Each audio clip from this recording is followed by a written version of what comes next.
Ekologiya vazirligi nazorat inspeksiyasi davlat inspektorlari hamda Ichki ishlar vazirligi, Milliy gvardiya va Toshkent shahrining prokuraturasi bilan birgalikda 2025-yil 15-mart kuni ekologiya vazirining reyd buyrug'iga asosan hamkorlikda Toshkent shahri Olmazor tumanida joylashgan qush bozorida qo'shma reyd tadbirlari amalga oshirildi. Tabiatga mansub bo'lgan, tutqunlikda saqlash kerak bo'lmagan qushlarning oldi-sottisiga chek qo'yildi.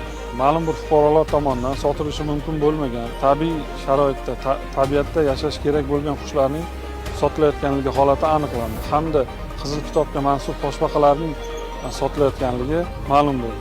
Barcha qushlar va Qizil kitobga mansub O'rta Osiyo toshbaqalari belgilangan tartibda davlat inspektorlari tomonidan olib qo'yilgan qushlar va hayvonlar belgilangan tartibda tabiatga qo'yib yuborish chora-tadbirlari amalga oshirildi. Bunda